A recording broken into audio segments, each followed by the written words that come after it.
morning friends, welcome to this session. In this session we shall discuss insurance document, Isbp paragraph K1 to K23. We will look at what Isbp has to say on insurance document, insurance that has been covered by UCP 600. This paragraph talks about situations or documents to which Article 28 of UCP is applicable. Article 28 talks about insurance. The requirement in the credit for presentation of an insurance document. If there is a requirement in the credit for presentation of an insurance document, then an insurance policy, insurance certificate or declaration under open cover can be submitted. And then when such a document is submitted, insurance policy, insurance certificate or insurance declaration under open cover of insurance is submitted, then Article 28 will be applicable. And when Article 28 is applicable, these paragraphs K1 to K23 will be applicable for examining such documents. The issuer, signing and original. Concepts regarding the issuer of the insurance, signing of the insurance and original insurance. The insurance document submitted should appear to have been issued and signed by the insurance company, underwriter, agent or proxy. The insurance certificate or the policy or the declaration under open cover, the insurance document, generally titled as insurance document, should appear to have been issued and signed by the insurance company, underwriter, agent or proxy. Issuer should be identified as insurer. Issuer should be identified as insurer. In the insurance document, the issuer should be identified as insurer.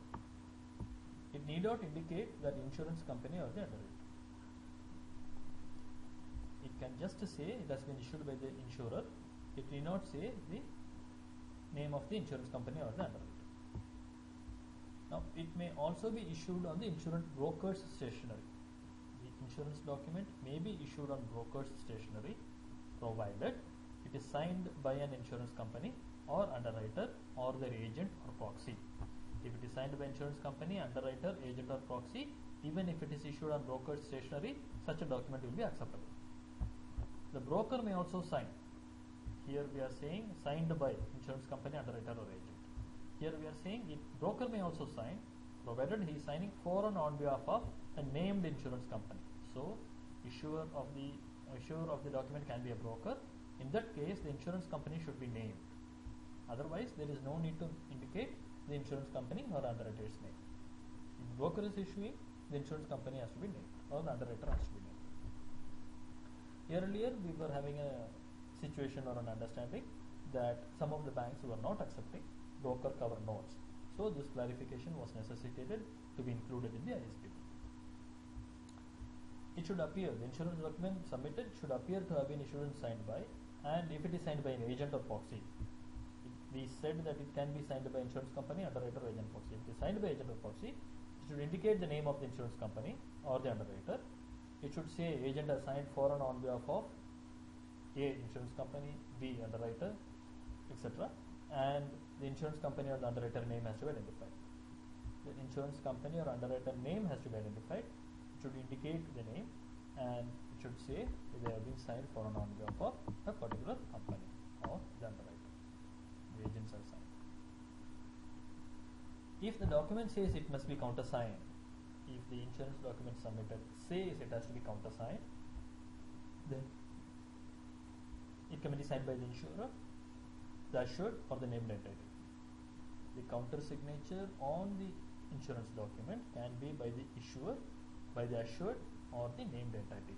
It can be countersigned by the, if it is named by the beneficiary or the assured, the party in whose favor the insurance policy is being drawn up, or the issuer of the insurance policy. It may show only the trading name of the insurance company in the signing field. When signature is being appended to the insurance document, it may not show the full name of the insurance company but only the trading name, but identified as the insurance company elsewhere.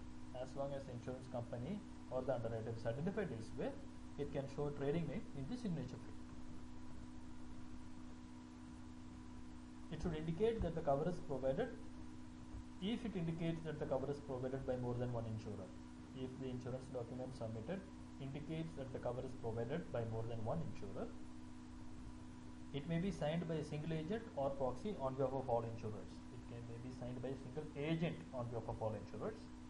It may be signed by an insurer for and on behalf of other co-insurers. These are the two ways it can be signed. It can be signed by one insurer or by an agent on behalf of other insurers. It need not show the names of each and every insurer. It need not show the percentage of cover of each and every insurer. If the document says the cover provided is covered by more than one insurer, it need not show the percentage of each and every insurer bearing the risk. All originals are to be presented. Now, all originals should appear to have been signed, and when the credit requires more than one original, the document indicates that it has been issued in more than one original. If the credit says two originals has to be submitted, then all originals have to be presented. All the two should come and it should be signed. If the document says it has been issued in two originals, then both the originals should be submitted. If the document is silent and credit is silent, then sole original has to be presented under the credit for making a drawing. Dates. The insurance document need not indicate or should not indicate an expiry date. The insurance document should not ideally have an expiry date. Expiry date for what? For presentation of claim. The insurance policy will definitely say this insurance is valid for 1 year or something like that. Most of the time under the documented credit, we will be having transit insurance specific to the shipment that is being carried by a specific aircraft or a vessel, and it should not have an expiry date for presentation of claims. It should not indicate that the cover is effective later than shipment. If shipment is on 1st January, the insurance document should not give a clue that the cover is effective after 1st January. It should be on or before 1st January. The date of issuance later than the date of shipment is not acceptable. The insurance document should not have a date of issuance later than date of shipment. The date of issuance is 2nd January and the date of shipment is 1st January, then it is called compliant and non-conforming. If the date of issuance is later than date of shipment, then what is the way out? The way out is it should clearly indicate that coverage is effective from a date not later than the shipment date, by means of an addition or by means of a note. So if the shipment is on 1st January and if the insurance document is dated 2nd January, then there should be a notation or an addition which says that insurance cover was really effective from 1st January, though it is dated 2nd January. Why? Because shipment was on 1st January and the expected cover is the cover for the shipment or the transit. The insurance document, if it evidences coverage from warehouse to warehouse, and if it is dated after the date of shipment, it does not imply coverage is effective from the date of shipment. Just because we have an warehouse to warehouse cover, it does not mean that the insurance document is, if the insurance cover under this document is effective from the date of shipment. Practically we can argue that because the warehouse cover is there, the goods moving from the place of warehouse to the port of loading is already covered, and so insurance cover is there. Perhaps it could be in a case, in the case in a court of law, but for the purpose of UCP and Isbp, mentioning a warehouse to warehouse clause and dating the document after the date of shipment does not imply coverage effective from the date of shipment. The counter signature date will be deemed to be the effective date of the insurance coverage. Why? It is added after the insurance document is issued, in the absence of an issuance date or effective date. If there is an issuance date will be taken as an effective date. If there is an effective date of cover, that date will be covered as the insurance date. If there are no dates, the counter signature date will be taken as the date on which the cover is effective, and that date has to be on or before the date of shipment. Let us have a look at the amount concept in the insurance document submitted under the credit. If the credit does not indicate the insurance amount, if the credit does not specify for what amount insurance is required, document is to be issued in the currency of the credit and for the minimum as per article 28F2. If the credit does not specify the insurance amount, the document can be issued for a minimum of what is specified in article 28F2, and it should be in the currency of the credit, and there is no maximum percentage. What does 28F2 say? 28F2 says the minimum cover required is 110% of the CIF value or the gross invoice value. Minimum cover required is 110% of the CIF value or the gross invoice value, and if this could not be ascertained, the amount for which the drawing or demand has been made, the amount for which the negotiation or honor is being made. there is no maximum percentage. Whatever percentage mentioned in the credit will always be the minimum requirement of the insurance. There is no requirement for calculation beyond 2 decimal points. This clause of Isbp was necessitated because people were taking an insurance amount, the invoice amount was 103.75, and then people were calculating 110% of this 103.75, and this 3.75 they were expecting insurance cover to be 0.375 something, which was not there because insurance documents are issued for 2 decimal places. People used to round off to higher or lower amount, and then there were situations where people were picking this up as a discrepancy, saying not adequate or overinsured or underinsured, etc. So now Isbp says there is no requirement for calculation beyond 2 decimal places. Unless the credit requires a respective percentage, unless the credit requires the insurance document to be a respective percentage with regards to the cover, the document may indicate the cover is subject to franchise or excess. Franchise or excess is, there are situations when the insurance company will not pay any claim if the risk is up to 5% of the loss is up to 5% of the risk cover. There are situations where the insurance company will pay only $1 if the loss is $5, $6. There are situations where the insurance company will pay all the $6 when the loss is $6 out of an $100 insured. So the percentage, 5% franchise or 5% excess means where what extent the insured party will have to share the risk, and to what extent the insurance company will be paying in case there is a claim under the insurance document. If the credit requires a respective percentage, then the document should mention, need not say a respective percentage. If the credit does not require a respective percentage, the documents might say that it is subject to franchise and excess. In any case, this will be acceptable. The amount demanded should only, if the amount demanded under the credit is only part of the gross value of the goods. For example, 100 is the value of the goods, 10 is paid in advance, 10 is paid as retention money, and then the present drawing will be for $80. The insurance should not be 110% of 80, but should be 110% of 100, the full value of goods. Irrespective of the amount being drawn under the, is being a small portion of the gross value of the goods, the insurance should be for the full value, the apparent from the credit or from the presentation. So the credit will say what should be the amount of the shipment, or the documents will say what would be the amount of shipment, and from there we can find out what should be the value of the insurance document. This difference may be due to discount, prepayment or retention money, and insurance cover should be based on full gross value of the goods shipped. If the document says they are covering the same risk for the same shipment covered by more than one document, if the insurance document says for covering the same risk for the same shipment there is more than one insurance document, then if more than one insurance document is presented indicating partial cover, each document should clearly reflect. If it says there is more than one document, and if the document is submitted indicating there are partial covers, each document should clearly reflect the value of each insurer's risk extent, and all the total should equal to the total requirement of insurance. Each document should mention what is the value of each insurer, how much each person is covering, each insurance company is covering, and the total should match the requirement under the credit, and each insurer should bear to share its responsibility or liability to pay, and that liability is several and joint and without any precondition. The liability of the insurance company is joint and several and without any precondition. They will pay their portion of the insurance cover.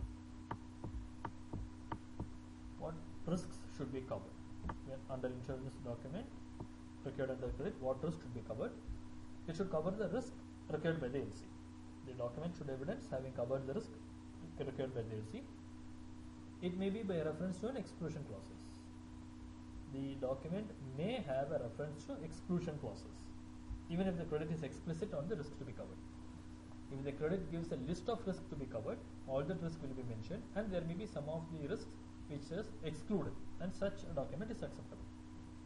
When the credit requires all risk, then insured cargo clauses A should be acceptable, or a document evidencing all risk notation, even when it is indicated that certain risks are excluded, or whether or not it bears the heading all risk.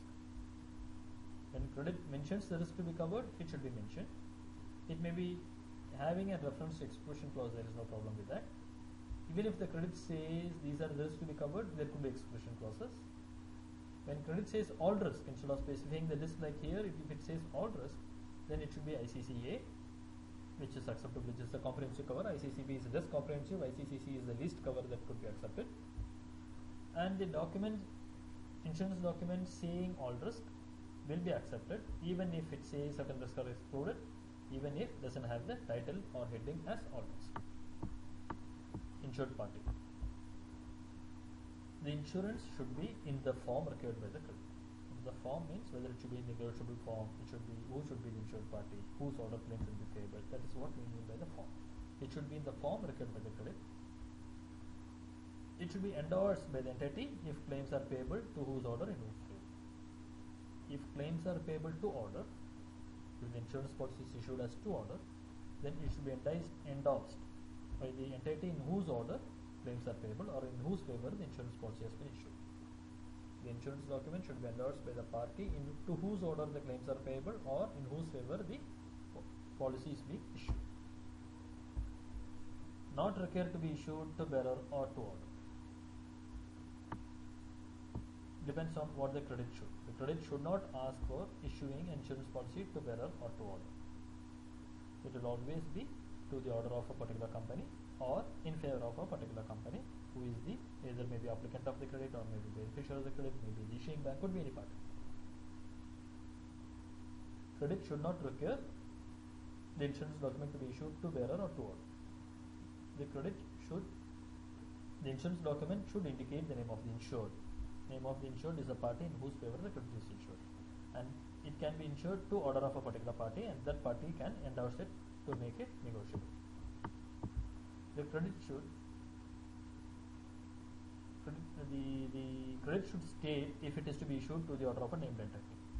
The credit should state if it is to be issued to the order of a named entity, maybe to the order of the issuing bank, maybe to the order of the applicant. The document need not indicate to order, provided the named entity is shown as insured. If the insurance document is issued in favor of the named entity, the issuing bank or the applicant, then it need not have the words to order in the insurance document submitted. Or it can indicate the claims are payable to a named entity. It need not indicate to order, or it can indicate claims are payable to named entity, or assignment, endorsement are not prohibited. If it is required to be issued to the order of named entity, assignments and endorsements should not be expressly prohibited. Why? If it is to order, the intention of being to order is that it should permit this named entity to further endorse. So the insurance document should not have any prohibition for assignment or endorsement to enable this insurance policy to be passed on further by endorsement and delivery. If the credit requires to order of named entity, to order word is not required, and it can say claims payable to entity, any entity, not any entity, the named entity. Anyways, the credit should always mention the name of the insured, because the name of the insured or to whose order it has been issued, that is the party who can endorse the policy or the certificate or the declaration of drop account.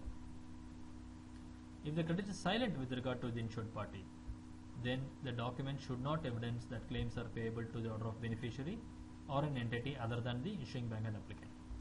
If the credit is silent with regard to the insured party, if the credit does not say in whose favor the insurance should be there or who should be the beneficiary of the insurance policy, then the document should not evidence that claims are payable to an entity other than issuing bank or applicant. Insurance document should not evidence that claims are payable to a party other than issuing bank or applicant. It should not be payable to the order or in favor of the beneficiary. The insurance policy should not be in favor of beneficiary. It should not be made payable to a party other than issuing bank or applicant, and unless it is endorsed, endorsement can be by beneficiary or any other entity, unless it is endorsed in blank or in favor of the issuing bank. If the credit is silent, it should not evidence claims are payable to any other party unless it is endorsed in favor of the issuing bank or applicant by beneficiary or any other entity.